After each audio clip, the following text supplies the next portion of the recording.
तो चलिए स्वागत बाटे VVI ऑब्जेक्टिव क्वेश्चन भोजपुरी के VVI ऑब्जेक्टिव क्वेश्चन भोजपुरी के। तो पहला क्वेश्चन बाटे राहुल संस्कृतायन जी का लिखले बनी तो एकांकी लिखले बनी, रामेश्वर सिंह कश्यप का लिखले बनी तो कहानी लिखले बनी, डॉक्टर उदय नारायण तिवारी का लिखले बनी तो डॉक्टर उदय नारायण तिवारी निबंध लिखले बनी। चौथा नंबर क्वेश्चन बा कि डॉक्टर विद्यानिवास मिश्र का लिखले बनी, डॉक्टर विद्यानिवास मिश्र का लिखले बनी तो डॉक्टर विद्यानिवास मिश्र ललित निबंध लिखले बनी। डॉक्टर उषा वर्मा का लिखले बनी तो डॉक्टर उषा वर्मा लिखले बनी कहानी। अचरा के छाँ के विधा बताई, अचरा के छाँ के विधा कहानी ह। 7वां नंबर क्वेश्चन बा काकी के गहना, काकी के गहना के विधा बताई, काकी के गहना कहानी के विधा ह। केकरा खातिर छठ के विधा बताई, केकरा खातिर छठ के विधा बताई तो केकरा खातिर छठ भी एगो कहानी ह। जन्म आ छठी के विधा बताई, जन्म आ छठी के विधा बताई तो ई एगो निबंध ह। जोंक के रचनाकार बानी, जोंक के रचनाकार बानी राहुल संस्कृतायन के बा राहुल संस्कृतायन। मछली के रचनाकार बानी, मछली के रचनाकार रामेश्वर सिंह कश्यप बानी। पारण के रचनाकार बानी, पारण के रचनाकार भगवत शरण उपाध्याय बानी। अचरा के छाह, अचरा के छाह के रचनाकार बानी, अचरा के छाह, अचरा के छाह के रचनाकार बानी रामनाथ पांडे। चेखव कौना देश के रहनिहार रहनी, चेखव रूस के रहनिहार रहनी। चेखव के कौन पुरस्कार मिल रहे, चेखव के पुष्किन पुरस्कार मिल रहे। गिलियर्सन कहाँ के रहन, गिलियर्सन इंग्लैंड के रहन। गिलियर्सन का रहन, गिलियर्सन का रहन तो गिलियर्सन एगो विद्वान अंग्रेज रहलन, अंग्रेज विद्वान रहलन।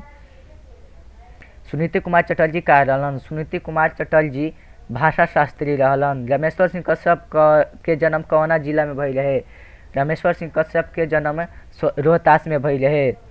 पनही पाँव के का होला, पनही पाँव के सर जाम होला, पनही पाँव के सर जाम होला। एह में कौन स्वर ह, एह में कौन स्वर ह तो एह में अस्वर ह। एह में कौन व्यंजन ह तो एह में स व्यंजन ह। तत्सम शब्द चुनी, तत्सम शब्द चुनी तो एकरा में तत्सम, तो एकरा में तत्सम अध्याय बा, एमे तत्सम अध्याय बा। तद्भव शब्द चुनी, तद्भव शब्द एमे सपना बा। देशज शब्द चुनी तो देशज शब्द एकरा में लुथरी, लुथरी बाटे। विदेश शब्द चुनी, विदेश शब्द एमे कमाल बाटे। जातिवाचक संज्ञा ह, एमे कौन जातिवाचक संज्ञा तो गाय। 28 नंबर क्वेश्चन का बा कि व्यक्तिवाचक संज्ञा ह, व्यक्तिवाचक संज्ञा ह तो एमे व्यक्तिवाचक संज्ञा सीता ह। भाववाचक संज्ञा ह तो भाववाचक संज्ञा, एमे भाववाचक संज्ञा ह तो भाववाचक संज्ञा खट्टा तीता और बुढ़ापा तीनों ह। समूहवाचक संज्ञा, समूहवाचक संज्ञा एमे गुच्छा ह। 31 नंबर क्वेश्चन कहता कि द्रववाचक संज्ञा ह, द्रववाचक संज्ञा ह तो एमे घी जौन ह द्रववाचक संज्ञा। कर्ता कारक के विभक्त होला तो कर्ता कारक के विभक्त ने होला। कर्म कारक के विभक्ति होला, कर्म कारक के विभक्ति जौन होला को होला। 34 नंबर क्वेश्चन बा करण कारक के विभक्ति होला तो करण कारक के विभक्ति होला से होला। आगे बा वायु के पर्यायवाची शब्द ह, वायु के पर्यायवाची शब्द हवा ह। ग्रंथ के पर्यायवाची शब्द ह, ग्रंथ के पर्यायवाची शब्द तीनों ह। पुस्तक, किताब चाहे पोथी। गोरखी के विपरीतार्थक शब्द होला, गोरखी के विपरीतार्थक शब्द करियक्की होला। मोटकी के विपरीतार्थक शब्द होला तो मोटकी के विपरीतार्थक शब्द पतरकी होला। गुरु के सहचर शब्द ह, गुरु के साथ आवे वाला शब्द चेला ह। हम कौन सर्वनाम ह तो हम प्रथम पुरुष ह। तुम कौन सर्वनाम ह तो तुम मध्यम पुरुष ह। आगे बा वह कौन सर्वनाम ह तो वह अन्य पुरुष ह। अनगिनित, अनगिनित कौन समास ह तो अनगिनित नए समास ह। दाल भात कौन समास ह, दाल भात कौन समास ह तो दाल भात द्वंद्व समास ह, दाल भात द्वंद्व समास ह।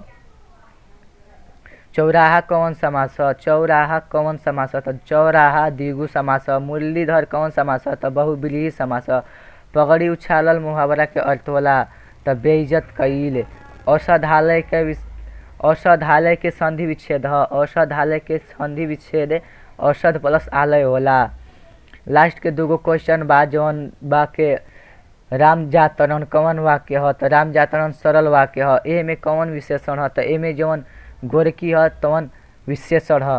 तो धन्यवाद वीडियो पूरा देखे खातिर और कैसा लागल वीडियो कमेंट में बताई, चैनल के सब्सक्राइब कर ली। धन्यवाद।